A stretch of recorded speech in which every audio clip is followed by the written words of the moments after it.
ચાણક્ય નીતિ મુજબ આ 3 લોકો તમારા પર ગુસ્સે થાય તો હસી ખુશીથી તેને સહન કરો. જાણો ચાણક્ય આવું કેમ કહે છે.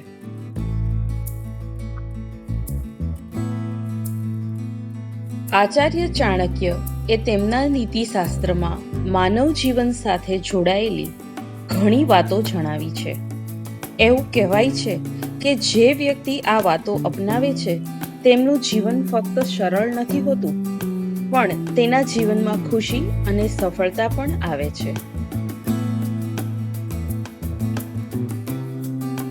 આ ઉપરાંત આચાર્ય ચાણક્યએ કેટલીક એવી વાતો પણ કહી છે જે વ્યક્તિના ચારિત્ર્ય, વર્તન અને સ્વભાવને પણ સુધારે છે.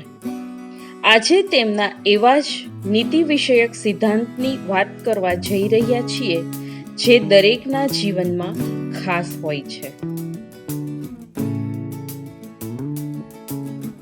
સ્નેહવતઃ સ્વલ્પો હિ રોષ.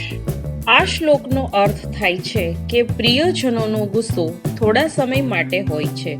જે વ્યક્તિ તમને પ્રેમ કરે છે અને શુભચિંતક હોય છે તેમનો ગુસ્સો થોડા સમય માટે જ હોય છે. દરેક વ્યક્તિ ગુસ્સે થાય છે.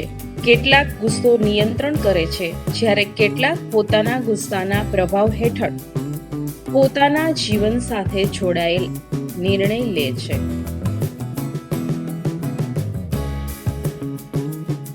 ચાણક્યએ નીતિશાસ્ત્રમાં એવા લોકો વિશે જણાવ્યું છે જેમનો ગુસ્સો ફક્ત થોડા સમય માટે જ રહે છે.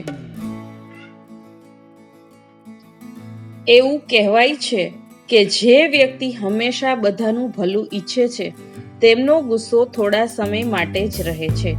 આ યાદીમાં 3 વ્યક્તિનો સમાવેશ થાય છે અને આ 3 વ્યક્તિ છે માતા, પિતા અને ગુરુ.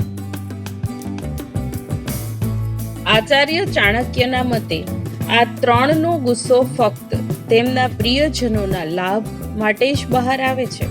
એટલા માટે તેમનો ગુસ્સો થોડા સમયમાં સમાપ્ત થઈ જાય છે. આચાર્ય ચાણક્ય માને છે કે જો તમારે જીવનમાં આ 3ના ગુસ્સાનો સામનો કરવો પડે તો તમારે ખુશીથી કરવો જોઈએ, કારણ કે આ ગુસ્સો તમારું જીવન સુધારી શકે છે.